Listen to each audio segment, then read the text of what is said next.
हा माझा 34वा ते 35वा अर्थसंकल्प आहे।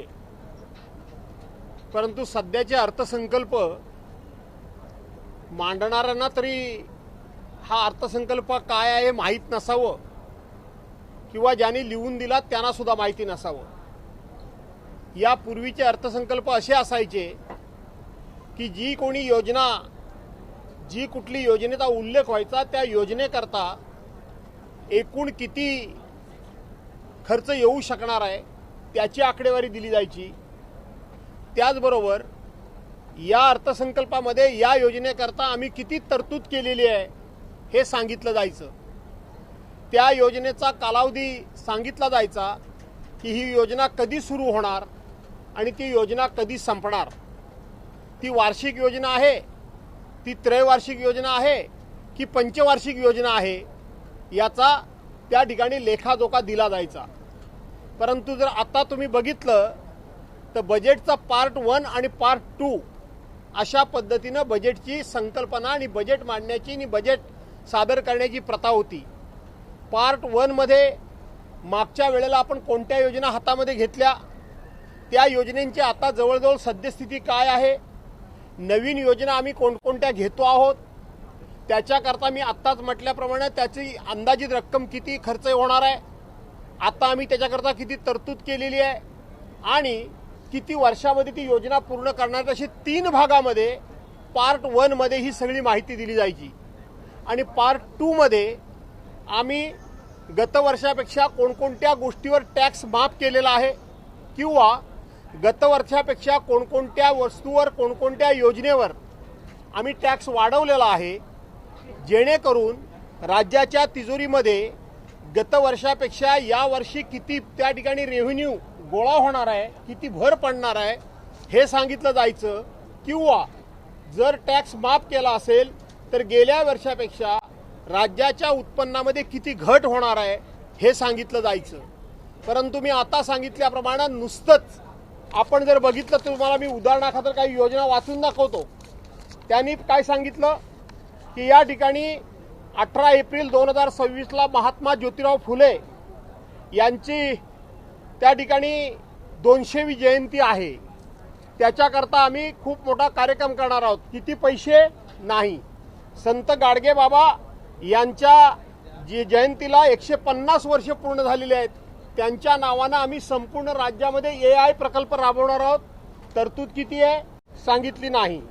डॉक्टर बाबासाहेब आंबेडकर यांनी महाडचं 14 तळं, या 14 तळ्याचं आम्ही सुशोभीकरण करणार आहोत, आवश्यक तेवढा निधी देऊ।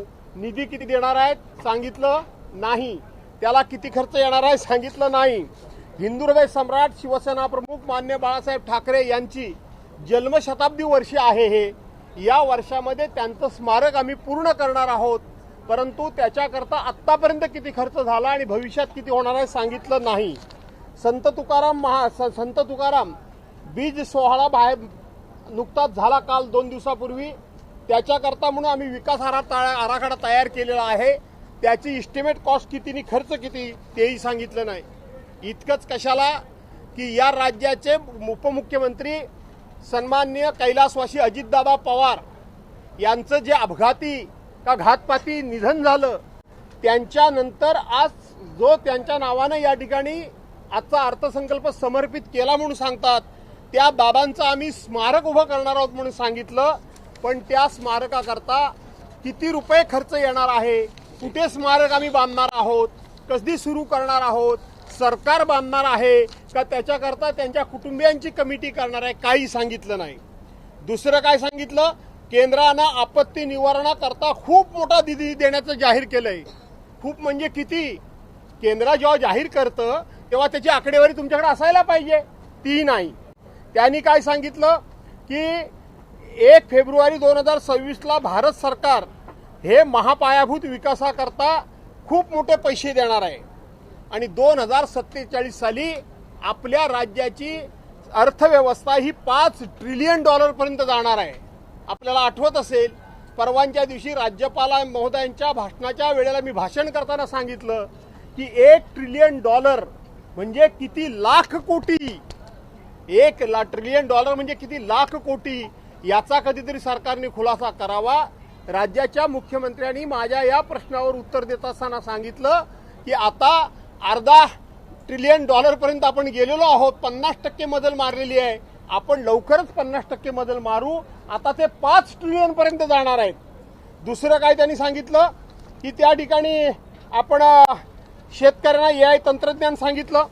दुसरं एक फार गंभीर अशा प्रकारची त्यांनी घोषणा केली की आपण यावर्षी 27,87,000 घरकुलं आपण बांधणार आहोत.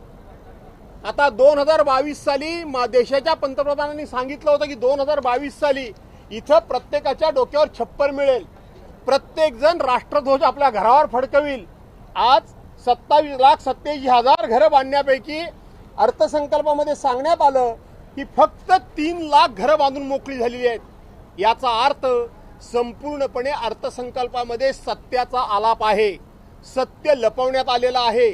जशी निवडणुकीमध्ये लोकांची फुकटची मतं मिळवण्याकरता भाषणं होतात, तशाच प्रकारचं आजचं अर्थसंकल्पाचं भाषण होतं. यापेक्षा या भाषणाला कुठल्याही प्रकारची काहीही किंमत नाही.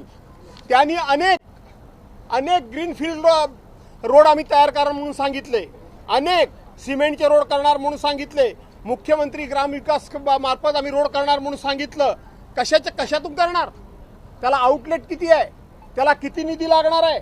आपल्याला आठवत असेल की आपण गेल्या वर्षी ज्या आपल्या राज्याचा बजेट झालं 5,60,000 कोटीचं, जे बजेट 5,60,000 कोटी 5,60,000 आणि 463 कोटीचं गेल्या वर्षी बजेट होतं, त्यातले विकासावर पैसे फक्त खर्च झाले, ते विकासावर खर्च झाले 2,54,000 आणि 560 कोटी.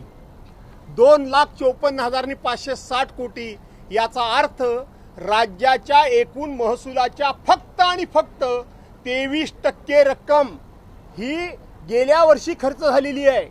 आज राज्याच्या डोकीवर 9,32,000 आणि 242 कोटी 9,32,000 आणि 242 कोटीचं कर्ज आहे. आणि आत्ताचा जो आपला आराखडा तयार जो केलाय सरकारने, तो सरकारनं आराखडा सुद्धा या ठिकाणी 5,60,964 होता गेल्या वेळचा, यावेळचा 6,01,000 आणि 489 कोटीचा आराखडा तयार केलाय. आणि त्याच्यामध्ये गेल्या वेळेला जी तूट होती ती 45,898 कोटीची होती. या वेळेला जी तूट आहे, महसुली तूट आहे, ती 40,000 आणि 552 कोटीची तूट आहे. याचा अर्थ गेले वर्षभरामध्ये काहीही सरकारनं फार महसूल वाढवलेला नाही.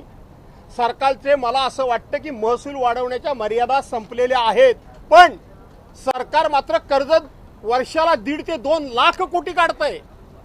1.5 ते 2 लाख कोटी काढतंय. इथं कर्जावर कर्जाचे हप्ते, व्याज, पगार, पेन्शन आणि सरकारी देणी ही जर बघितली तर जवळ 73 ते 74% महसुलाच्या रक्कम ही त्या ठिकाणी या गोष्टीवर खर्च होते. आणि राज्याच्या विकासावर 22 ते 23% फक्त रक्कम खर्च होते. कशा पद्धतीने तुम्ही 1 ट्रिलियनची या ठिकाणी इकॉनॉमी तयार करणार? लोकांना फसवण्याचं काम या ठिकाणी करतायत. हे सरकारी आकडे आहेत, हे माझे आकडे नाही आहेत. आणि म्हणून आपल्या सर्वांना मी एवढंच सांगतो की हा अर्थसंकल्प म्हणजे फक्त आणि फक्त एक वाचनाचा कार्यक्रम होता. कुठल्याही प्रकारचा कुठल्याही योजनेवर किती खर्च होणार, किती दिवसात पूर्ण करणार, त्याला तरतूद किती आहे, असा एकही आयटम नसलेला हा पहिला अर्थसंकल्प आहे. आणि म्हणून हा अर्थसंकल्प शेतकऱ्यांना कर्ज देत असताना पात्र ह्याच्यामध्ये मोठी मेक आहे असं मला वाटतं. आणि म्हणून जे काही सरकार पुढे भविष्यात करेल ते आपल्या सर्वांना दिसेल. तूर्त एवढंच. धन्यवाद. एक प्रश्न आहे,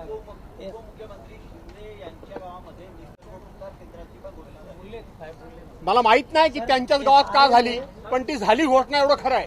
सारे में 6% 12% खरीदी बिक्री में कमर्शियल का टैक्स लगता है, एक रजिस्ट्री में डबल टैक्स लगता है, उसके लिए क्या कहना? ऐसा है, वो तो है, लेकिन यहाँ कोई आपने जो बोला डबल कमर्शियल टैक्स लगता है, मैंने तुमको बताया जब जीएसटी है और सब एक टैक्स, गवर्नमेंट ने जब कहा था कि जीएसटी लागू होगी तो बाकी टैक्सेस सब खत्म हो जाएंगे, लेकिन वैसा दिखाई नहीं देता है.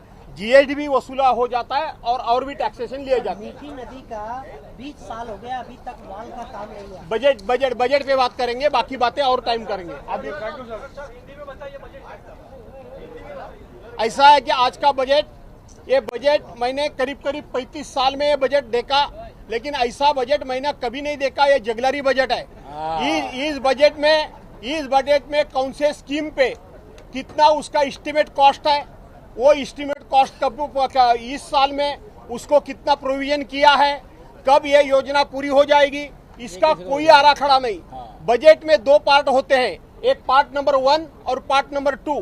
पार्ट नंबर 1 में लास्ट ईयर में हमने जो कमिटमेंट दी थी उसका क्या हुआ, अगले साल में हम क्या करने वाले हैं, उसको हम पैसा कहां से लाने वाले हैं, उसको हम कहां से पैसा लाएंगे, कितना पैसा इस साल में खर्चा करेंगे, ये स्कीम कितने साल में पूरी हो जाएगी, ये बजट पार्ट 1 में रहता है। और पार्ट 2 में टैक्सेशन के बारे में, और अगर टैक्स बढ़ाया होगा कौन सी चीज पे तो उसका उल्लेख होता है, कम किया होता है तो उसका उल्लेख होता है। ऐसा बजट होता है। लेकिन ये बजट सिर्फ और सिर्फ पढ़ाया गया, उससे बाकी इसमें इसको बजट नहीं बोला जाता। क्या फायदा है?